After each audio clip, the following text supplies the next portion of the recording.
Freedom is not a status, it's a daily practice. And in Ukraine, that practice includes teachers reading fairy tales to children near the front line. Our guest today calls it critical infrastructure. This is my conversation with Dr. Viktor Ruban here on the Change Agent Podcast. Dr. Ruban, thank you so very much for being with me on the show today. It's a pleasure to have you. Me too. Thank you for inviting. Absolutely. We are so excited about the conversation that we've got today with you about some very important topics, especially in the supporting of Ukraine and its culture. So I would just like to go ahead and get right into it. Now, you started out as a dancer and choreographer. You worked across stages through Ukraine, Europe, long before any of the institutional elements have existed, which provided that amazing foundation for the ICF's Impulse Transformation Platform, what everybody knows as ICF ITP. Could you give us a little bit about the beginning and where that's at? In fact, it's part of the long-term development of my work as an artist, but also as a citizen. And the beginning of this institutional work starts from the beginning of the war, in fact.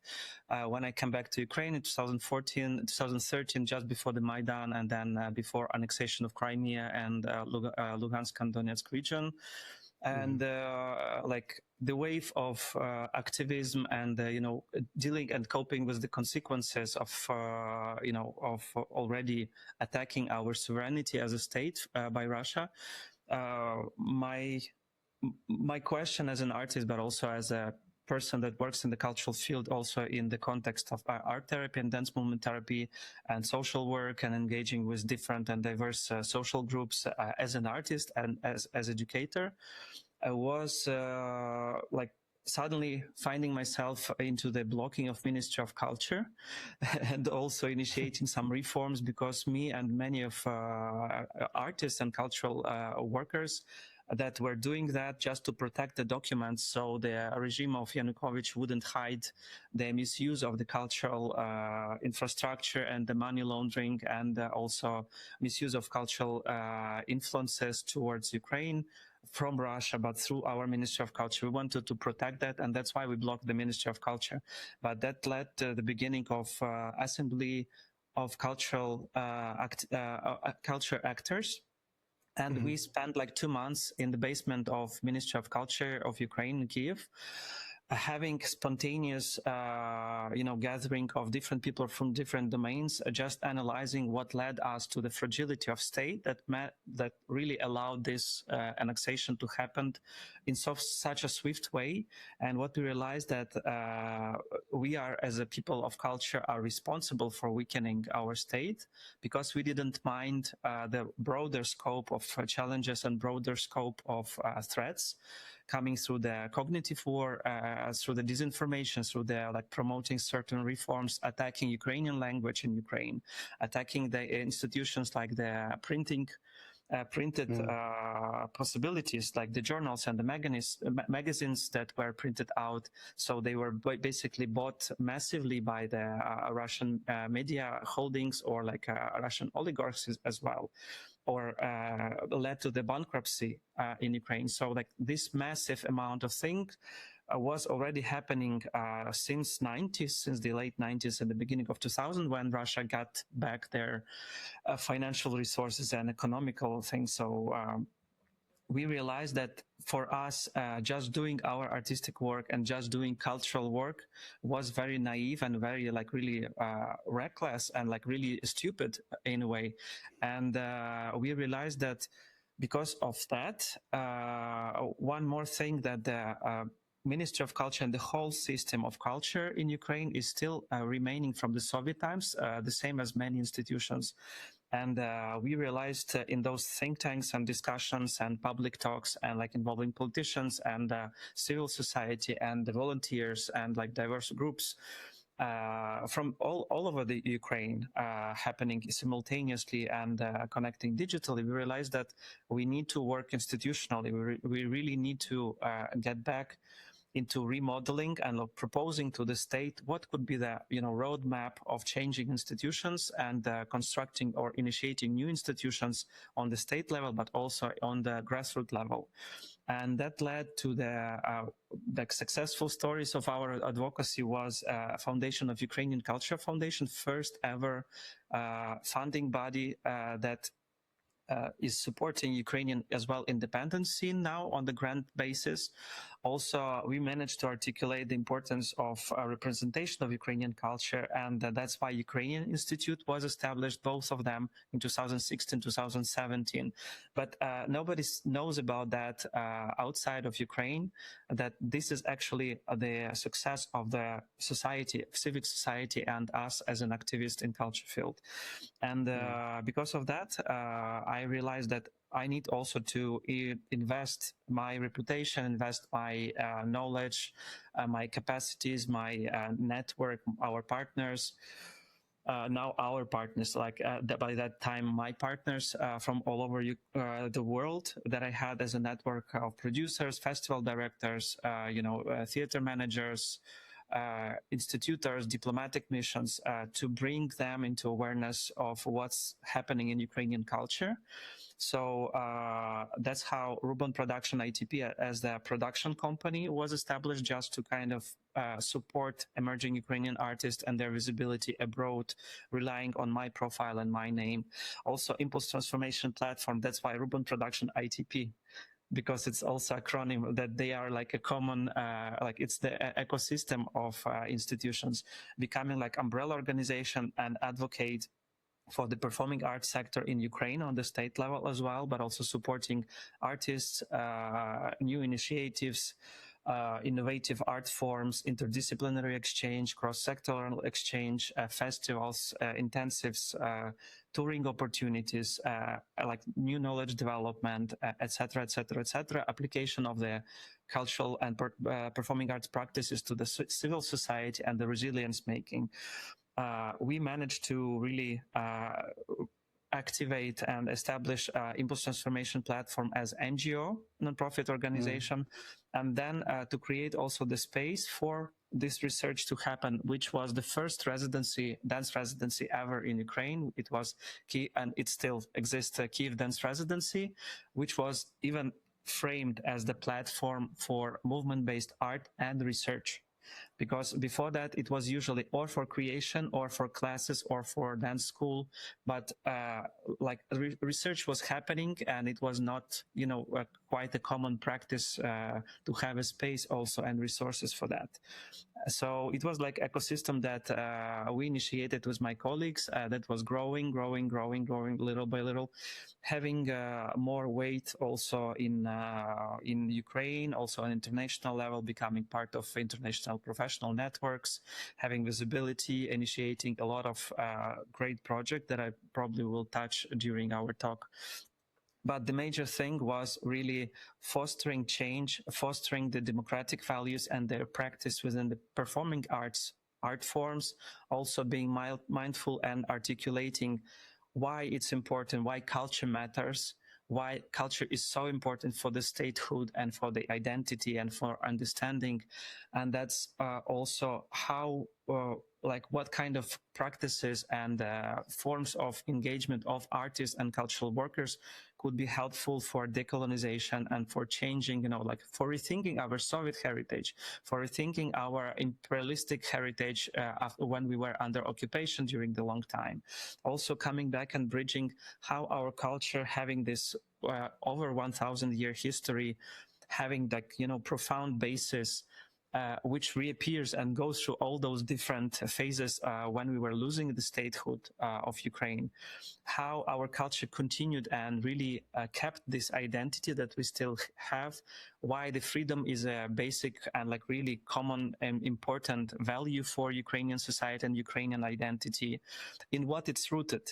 So just to re-articulate that, it's massive amount of work, a lot of counter disinformation, because Russia using culture massively and is targeting Ukraine and Ukrainian history, Ukrainian culture, Ukrainian identity, like ages already, centuries. Yeah. And really twisting a lot of artists that as Russian, like massive part of them, philosophers, thinkers, writers, they are Ukrainians, or ethnically, or they were formed in the Ukrainian cultural landscape, and they have a significant part of their artistry, of their talent, and this is not known. And that's like a huge, for us, huge work in the cultural domain to reclaim that and rethink that, really find the new ways of, introducing the more ancient and more like, ethnic or folklore part of Ukraine, but also more being focused today about the actual and contemporary and modern and ongoing developing Ukrainian identity as a democratic state, as the very vibrant civil society, very, very vibrant cultural scene, very beautiful, like really very powerful, very strong, and very innovative. To become and like to get back this connection with Europe first of all, but also like globally as we usually had, like even under occupations of the previous centuries. So that's our mission of our organization, but this is like one of the voices from many here.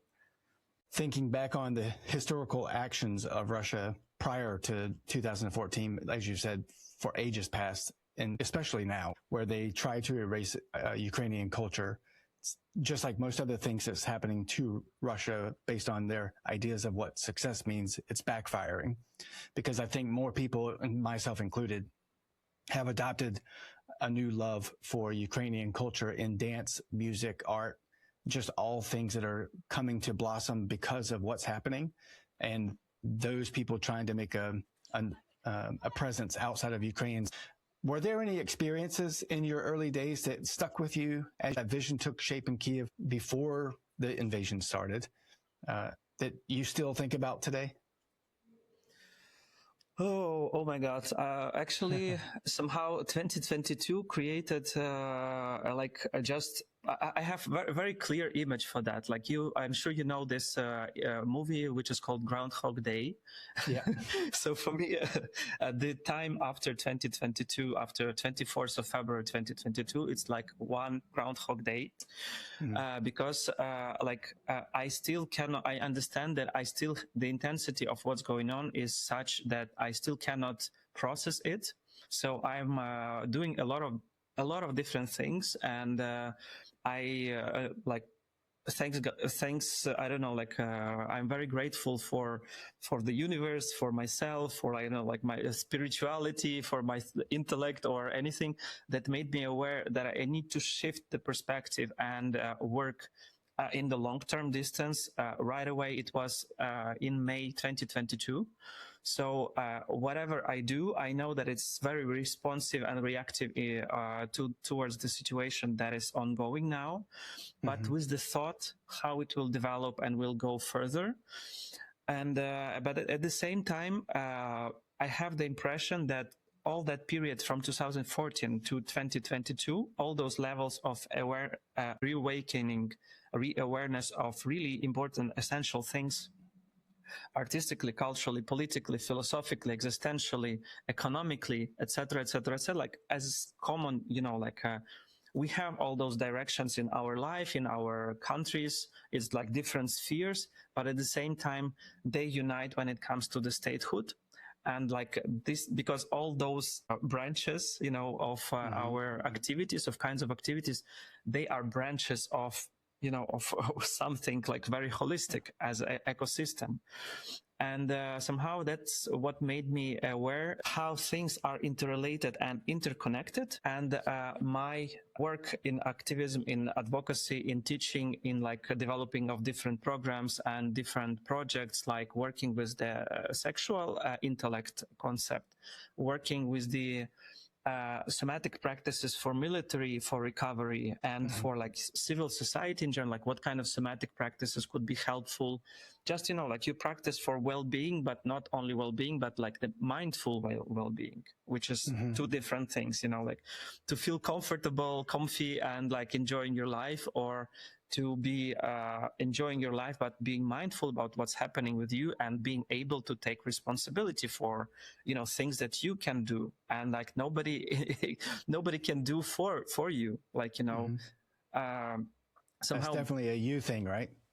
Yeah. Like the awareness, the understanding of those levels. Like one of the things that was spontaneously coming on one of the panel talks that I was invited as a speaker is that it was in Berlin last year during the Berlin conference. This is like a new life of the Soul for Europe platform and conference. And it was that like, it's very important to think if freedom is the status, freedom and democracy is the status or it's the practice. Mm. And like for me, even before 2022, it was something like conceptually I could formulate that, but after the experience of encirclement and like when my friends were under occupation and some of them survived and some of them like didn't, and it's horrible even just to be speaking about it like like normally. But and also seeing how much traumatic experiences were thrown on the kids, on the families, and how like how much of injustice things are happening. And we know that even for claiming for justice on the world level, like for the tribunal, is still kind of a fight to have with the other countries, just to recognize the fact of the genocide, just to recognize the fact of of torture. Like it's evidences. There are massive evidences of torture of civilians, not like the breaking of the war laws, like the law, I don't know, rules of law. And like it's just beyond like like it's not even like one or two, or like all of them were absolutely destroyed in this war. And this is something for me, even though I was not exposed as my friends, even on some of my colleagues, to the critical danger, to the critical, like, yeah, I had the drones and missiles exploded just in front of my window. Like we were hunting with my my colleagues how to hit the drones at the 2022 with what to be thrown just to hit them because they were doing surveillance. And or like how to give information to some of the friends how to avoid meeting the divergence, or like really encouraging my parents to leave the building where they live because there was divergence groups going through the yard. Even like this mild experience led me to understanding that like the basic values, it's not like if they are only about declaration, they cost not much. Because today you are fascinated by one ideas, and tomorrow you are fascinated by other ideas. When you don't take them, like really, you don't put them into relation with your life, that becomes like very, very easy to manipulate and change. And like that's what is like not only Russia, but Russia like very successfully is doing that all over Europe. Like with polarization of countries, investing into the different ideas at the same time through the different, as in Soviet times, they were called useful idiots or assets. Like it's another, like it's two different categories, but they're present both, and it's like part of the strategies that KGB was using a lot for creating, polarization in the countries, to make people clash, so the statehood will be more weakened, and then the situation is much easier to take over. So for me, this all is absolutely lays in the domain of culture, and this is all is incredibly easy to really profile and to see it and to identify and also counteract when you work in this. Like it's not only about soft power, it's about like being aware of what constitutes community and common for the state, and like what's behind the identity and how it's worked, because they use scenarios. And this awareness, for me, this is something that really helps me, and to advocate for performing arts as like really the very important domain that is the most vulnerable all the time in any country, because it's the most expensive part, just because of the infrastructure they need and the ongoing development of practices and like support of the artists. And like it's also a very how you call it, group effort form of art. Because like me as a dancer, for example, I need a light technician or light designer or costume designer or playwright or music artist, and we do something together, and then I have something to perform, you know. So it goes through like very intense process of exchange and development and common knowledge. And you know, and because of that, the cost of that is bigger than to have the object and support of, you know, like storing the objects.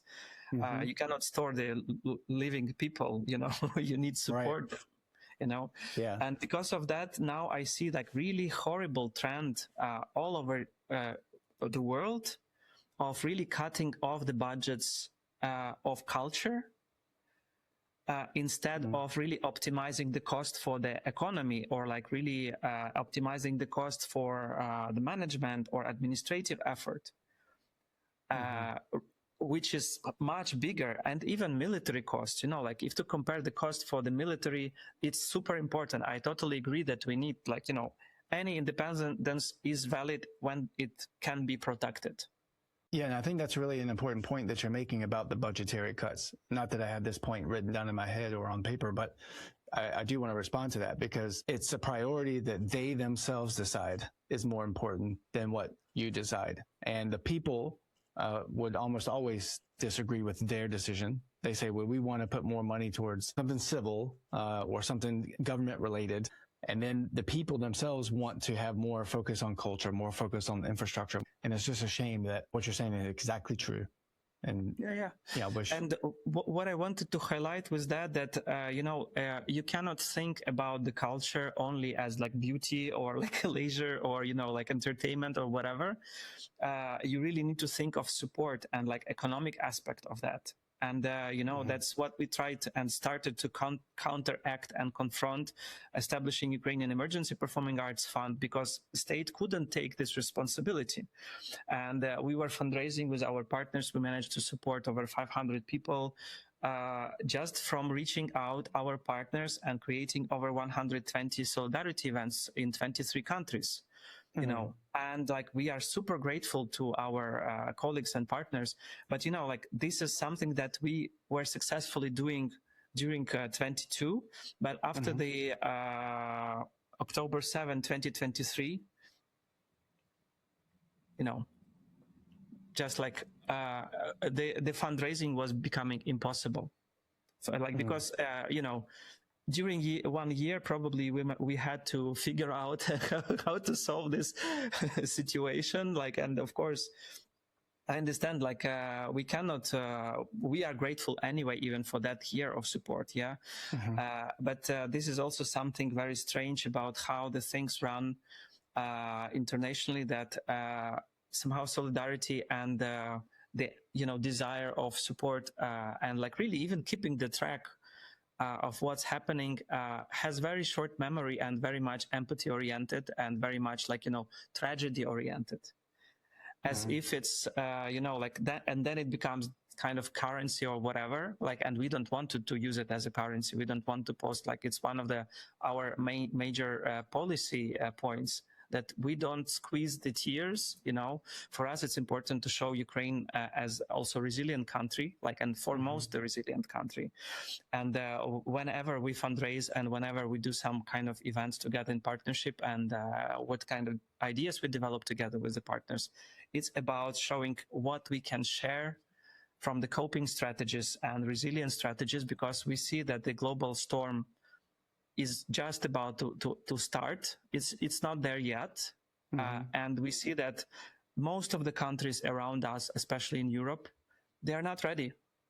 They're just not ready, and they are not getting even ready to that. But still, like, we know that everybody has their tempo. We had our own problems and own bad decisions done before 2022 in Ukraine, already having the war, but still like neglecting. So we understand, like, we don't judge, we don't get arrogant that, oh, what do you do? Like, what do you do now? You know, like, we don't police anyone. But we are like really happy to jump on any opportunity or like to propose any ideas of cooperation, just to be, to share the knowledge with other countries in Europe, just to be stronger, because this is our direction and we are part of the Europe as an identity, always been there. And that's why we can survive and we can be prosperous only if we join our efforts. And for that, we can contribute a lot. And it's all senses, economy, practices, decisions, intersectoral cooperation, thinking out of the box and out of the frame, having this helicopter view on many things, but also being able to zoom in, zoom out, and find and identify gaps and blur zones and gray zones to articulate, so it doesn't disconnect us or not polarizes us as societies and countries, but instead creates the common ground and creates common knowledge, common understanding, and common effort, because it's only how it works. Yeah, for sure. You mentioned the emergency fund. I'm going to ask you a quick question about that, because that started right after the invasion began, and it was something that you had to adapt to very quickly. You had to do something.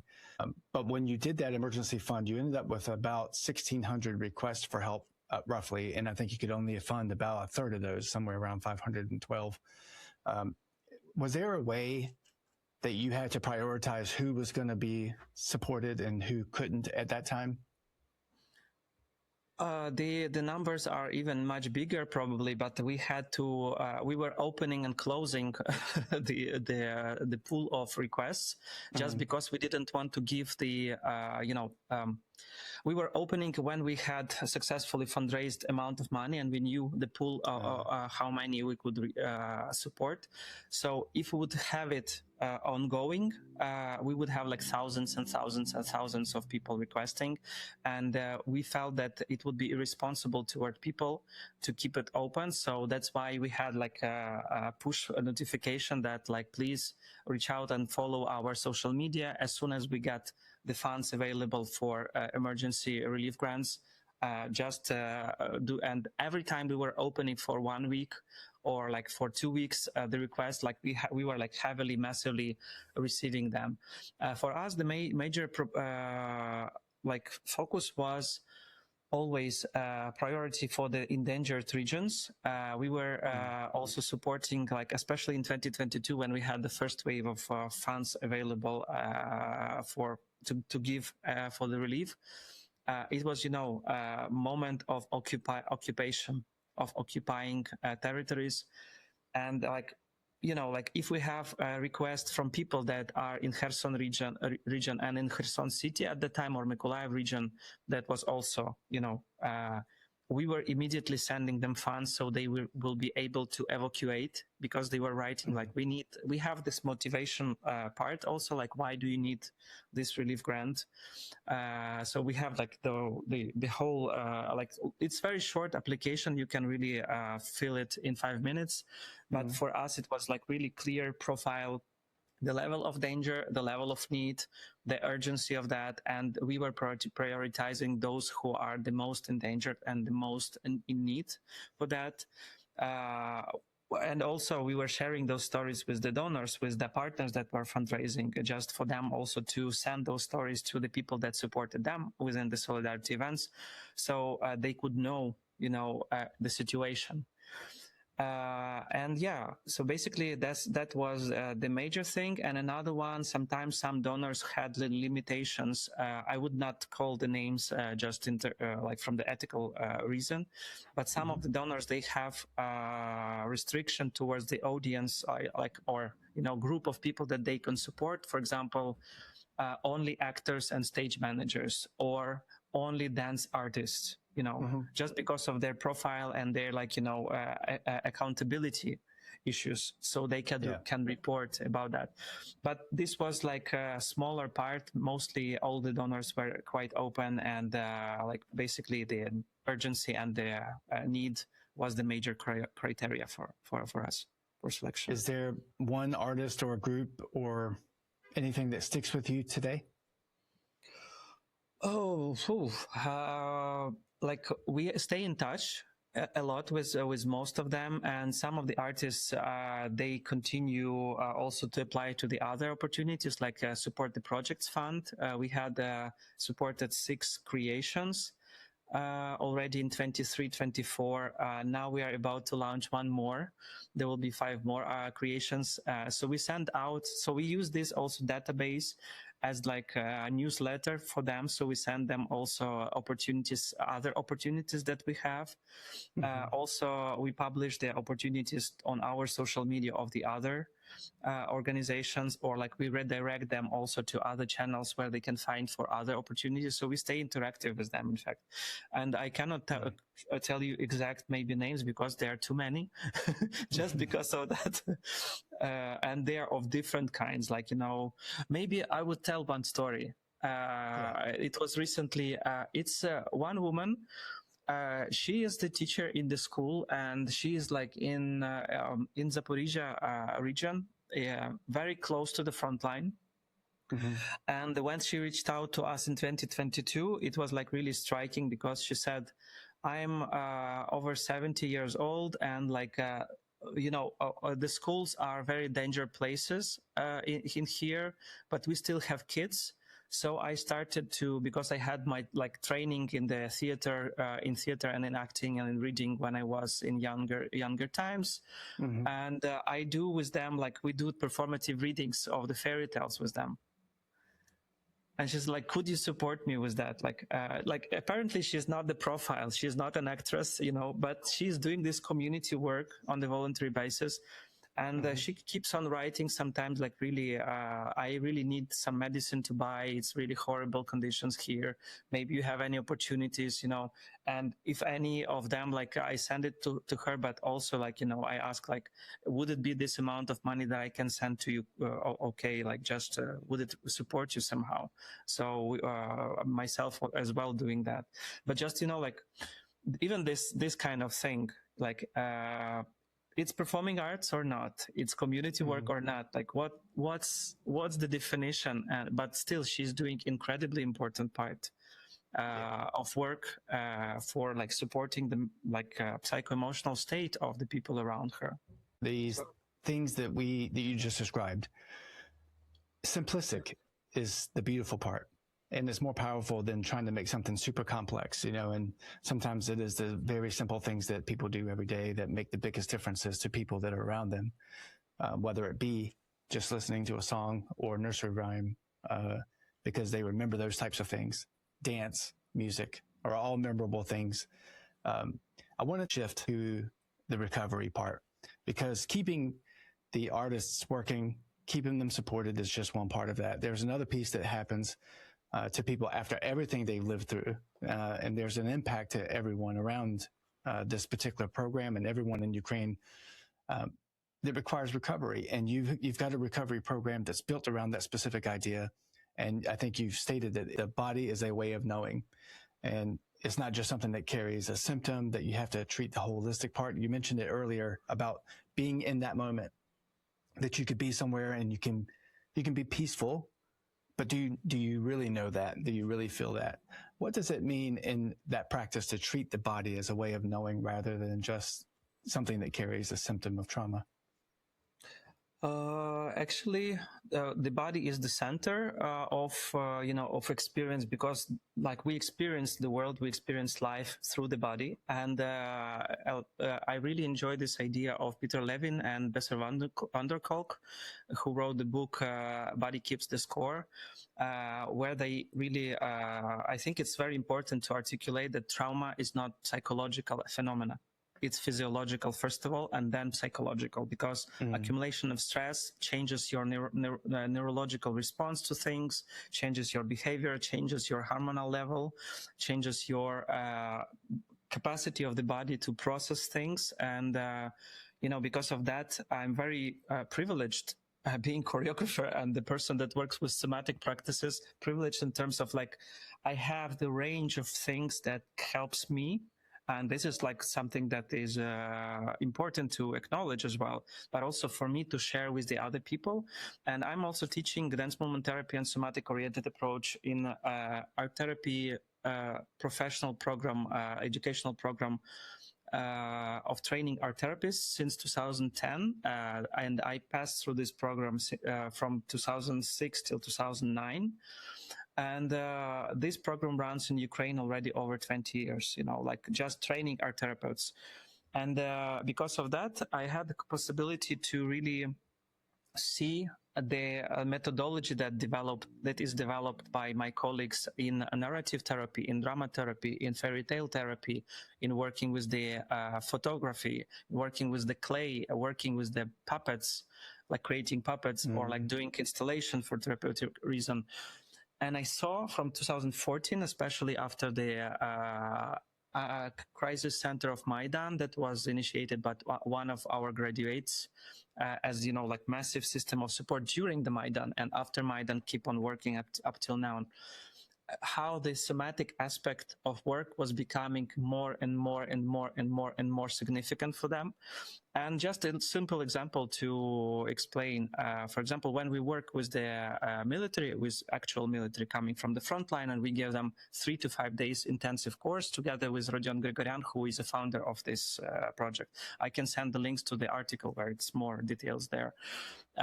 But why we give them somatic techniques for the self-regulation? When you are in the critical danger situation, for example, the divergence group approaching your position, and you have with you what? Ammunition. You have, like in the best case, you have ammunition, you have protection. Yeah. You have some stuff like for the medical treatment, like tourniquet, like the toolkit, medical toolkit. Yeah.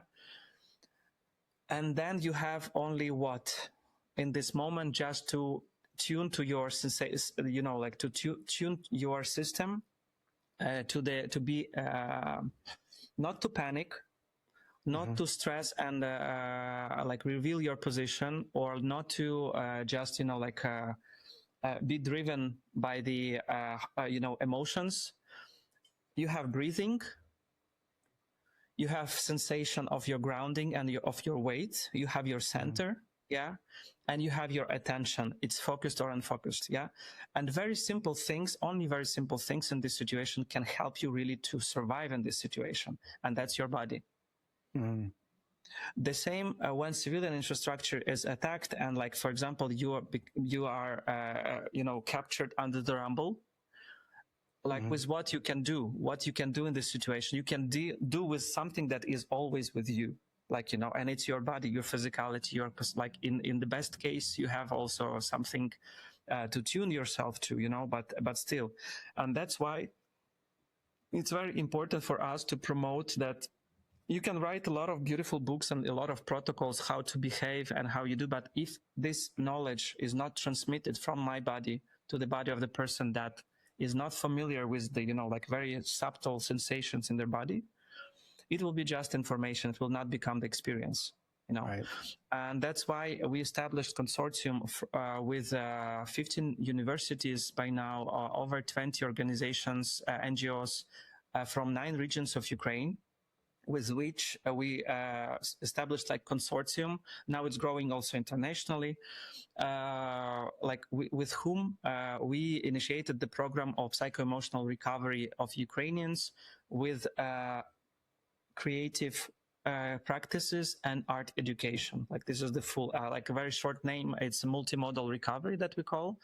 And it's the range of huge amount of different initiatives, from teaching university teachers how to be trauma informed and work with the students, to working with military that I just mentioned, to work with the teenagers, like on how to cope with stress and trauma, introducing them different art forms and like sharing them, boosting their creativity and the possibility, to channel and to process the reality, working with the more cognitive therapeutes, so like learning some skills and tools of how the body could really help you just to be more resilient and not to burn out when you work with the huge range of people, like, that are coming only with like very horrible experiences, how to be tuned with your body to understand like, oh, I need to recover myself and to protect my holistic, my system, and then to be able to continue, like what kind of self-regulation practices and techniques could be helpful. So it's the range of practices that we develop. We look for fundings, we look for partners. We are pitching different projects together with our partners.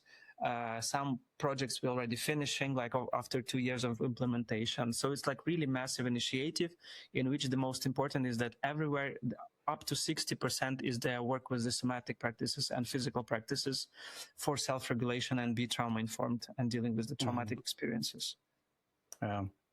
That's a very important bit of work there. And you're very deliberate too about keeping artistic practice, recovery work, and clinical therapy as three separate distinct parts of this particular program. Is there a way that each part, the artistic practice, the recovery work, and the therapy work, achieve different results to ultimately achieve the same thing? Maybe one of the already success stories that we managed to change that in Ukraine. Finally, it's called mental health program, but in Ukrainian, more and more it's appearing as psycho-emotional recovery program, which is slight like language thing. But just to be precise, that when you say mental in Ukrainian, it means like about cognitive. Only cognitive part. But when you say psycho-emotional, it includes psychology, emotional state, and physical self-regulation. So it becomes like more holistic approach.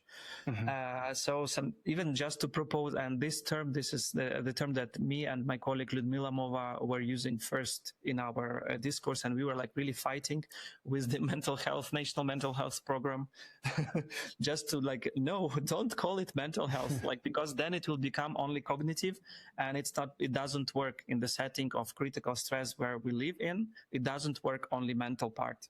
You cannot have psychoanalysis, like you can have it, but it's not about distance to your experience or like with traumatic experience that you need to build, then to work with that. Like you really need to work on that on the go. So this is completely different, like behavioral practices, Gestalt is much closer to that, like, and the range of different things. And what's important besides that is that we managed to articulate that it's very important to name the names properly, that if it's the clinical frame, it should be framed in a clinical setting. If it's the therapy frame, it should be called so. If it's just a trauma-informed approach and artistic practice, introducing psychoeducation and different techniques, it should be called or entertainment or a relaxation or festival situation. But that this naming thing is crucial.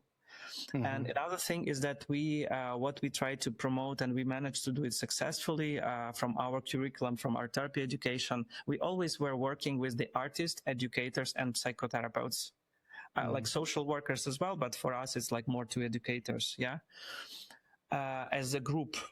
As a group of people that were having different tools, but also exchanging among themselves, different optics on things. And that's also what we are trying now to spread further, that artists should be trauma-informed, but the therapeutes and clinical, especially setting, they need to really be mindful what kind of artists they are involving into the set of healing trauma, in order not to re-traumatize, in order not to be ethically responsible, to be really mindful about the dynamics that they could launch just from the simple exercise. For example, some people that don't know that and are not doing the trauma-informed approach could propose warm-up exercise, can you draw, for example, your best friend? And just imagine this situation in the context of the combatants that lost their peers. This would explode the half of the group immediately. And usually in cognitive part, it's just a warm-up question, warm-up task could be done just to open up so people will connect with the good feelings and with their good memories, etc. For example, this, or working with the kids, asking for, could you draw the father figure?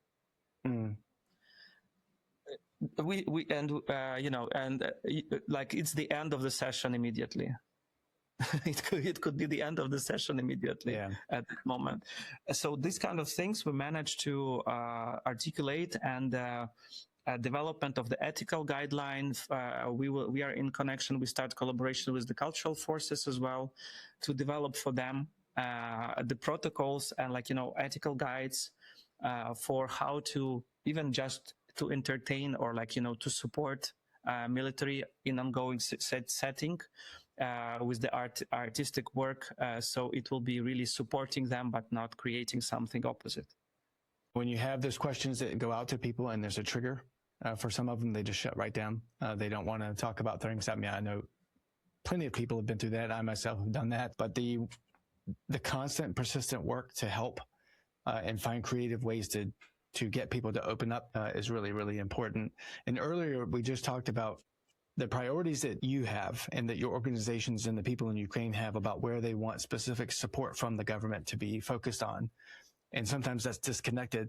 There is a plan that you have in place. You've already enacted this. This is, and correct me if I'm wrong, but in 2025, you launched out Tanzplan Ukraine, working with Bureau Ritter. And this is the same group that's Tanzplan Deutschland, where your goal is to build that long-term policy for the cultural sector and for dance. And that's a really important bit of work. What is it meant to accomplish that, say, emergency responses where you demonstrate your ability to help? This is not only formal. I mean, we are very happy that Bureau Ritter joined us, and they are fascinated by the tempo and the speed with which we develop the things that we just started almost a year ago. It was in October 2025.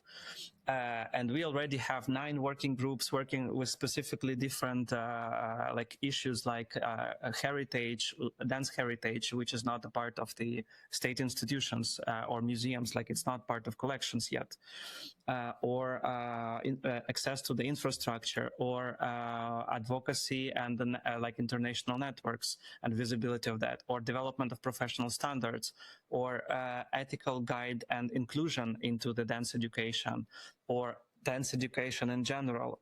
We managed already to have, I would not over 10 conferences during this period of time.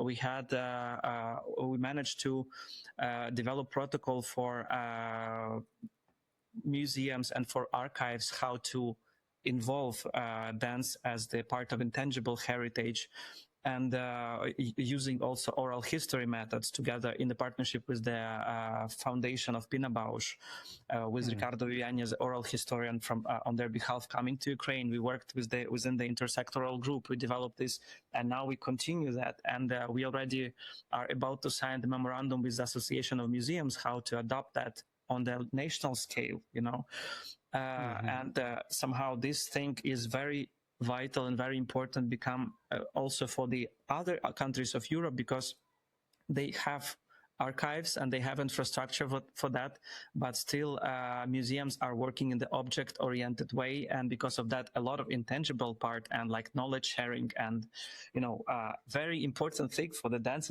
as a live art form, that is just missing, and then it's just objects, collected, and a new generation of the dance artists are barely aware of what was before them, and we don't have those objects even, but they have only objects.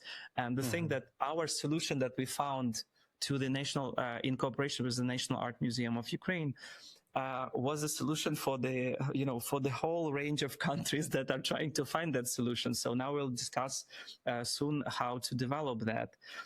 So it's huge amount of things, and it's all about visibility and acknowledgement of the knowledge that we develop as a dance artist in different ways. There is also exhibition How to Dance in the War Zone that is introducing only 10 artists working in response to the war, that we premiered in Edinburgh together and developed together with Paul Hill and Maria Falconer, two renowned, incredible superstars of photography of UK. And we continue presenting it, and most probably we will present it also in India next year, and also in the United States, finally in LA and New York. We are working on that and looking for support for that. Maybe also in New Zealand and Australia. Now it's only in Ukraine in 4 cities where we introduced that, and in UK it was 8 cities, I think, by now. So and it's only 10 dance artists, but in different ways of work. And in September, because of this, it's a coordination platform, it involves even more universities and the dance departments, because we have 30 universities and colleges that are doing dance education. in Ukraine, like 30, like it's massive for, like if It's a to lot. compare with other countries. We have also, I don't know how many dance companies and dance schools in general, especially social dancing, folk dance, stage folk dance, ballet, street dance culture, contemporary dance, contact improvisation. This is the huge amount of infrastructure that is working in parallel, and it's not on the map even of the state because they don't have analytics, even the figures and the numbers of that. And we are proposing to the state to cover that gap on our behalf from the funds supported by donors. We will have in September a 3-day event organized by the Association of Creative Industries. And we will have the whole first day as a panel sectoral meeting involving universities, independent companies, state institutions, state theaters, independent scene, producers, representatives of international networks, diplomatic missions in Ukraine. We will come together, and during one day we'll have like several panel talks, and by the end we will have like the document of recommendations, because we will have representatives of Ministry of Culture, Ministry of Education, Ministry of Foreign Affairs, and Ministry of Youth and Sports as like the major involved interrelation of the dance education, to whom we will give the like document already pre-agreed with them as the roadmap for the further steps that could be helpful for the dance development to exist, like not only dance to function somehow, you know, because we can function and we continue to really survive, but we want to really be in communication with the state institutions more, and also between us to secure the development of the dance. And the most important is that Büro Ritter created Tanzplan Deutschland to build the whole infrastructure for the dance. And it was in 2005, 2011, but they have budget for that. The state somehow gave them budget and said like, please go for it. And it was quite significant. It was around 11 millions, I think, euros that they administrated for that. We don't have such resources. And, you know, like we do it in different way. We don't start from the funds and implementation. We start with like coordinating what's already happening, because Ukraine is big, very big country, and regional and distances are really huge, and differences between the different kinds of dance is a huge challenge for us. So we are trying now to map and like to put in cooperation and coordination the most proactive actors in the field, and already to launch, first of all, that we know about the projects of each other, but also we see in which way we can join efforts to which direction, you know, to facilitate them, so we don't do the double effort on the same things, you know. And this is really important work that you're doing to make the rest of the world understand and see that Ukraine is a source of knowledge on cultural resilience, that it's beautiful, and it's not just something that needs help. And I really applaud you for all the work that you're doing in your organizations, and all of the people who are behind the scenes that are not with us today. But there are so many people out there that deserve to be mentioned. And of course, just in general, the resiliency of Ukraine and its people, its military, and all of those people who are outside, who left Ukraine, to continue to support the work that you're doing. Dr. Ruban, thank you so very much for joining me today. This conversation has been extremely important. There are things that I had on my list to ask you about, but in place of time, we'll have to table that for another conversation, hopefully. But I do want to thank you again for joining me and for all the work that you do for Ukraine's culture, because it's extremely important that that be preserved as a piece of knowledge on how beautiful it is, and that the world needs to see it. Thank you for inviting, and I'm really looking forward and would be happy maybe to go even deeper on some things. Maybe we'll have some, you know, response from your audience reaching out. What was the more interesting, you know, topic to cover, maybe to unfold in another episodes. And just to say, like, I'm introducing all those things, but I'm not doing it alone. It's over 50 people, only experts involved in among my team, like, and the team were like on behalf of Impulse Transformation Platform. But it's also many institutions involved in that, and I don't want to take all the credits for all the, or I wouldn't survive to do this whole thing. Yeah. But also thank you for the visibility that you do with the podcast, and really it's so important. This open way that you propose on your platform to really to channel, to share at least the glimpses of the things. I would also take this opportunity to invite people to come. Like if you want to understand, like if you want to know how to come to Ukraine and to get connected with specific, like kinds of forms of arts of culture or NGOs, or like, don't hesitate to reach out, to write, and to ask about that. I mean, like to connect you, or just to give you the general concept of how to come and to make this experience as secure as possible. It's very possible. We are welcoming many of colleagues from abroad. It's possible. So don't hesitate to reach out, and like really looking forward for more conversation. I really enjoyed it. And like, thank you for what you do. Absolutely. Really. My pleasure. This mission of the podcast is not to do anything other than to amplify the voices of Ukraine. So again, thank you so very much. We look forward to hearing back from you. We will place links to everything that's important to you in our show notes, so everyone will know how to reach out to you for whatever they need. And until next time, please be safe, and Slava Ukraini. Героям слава.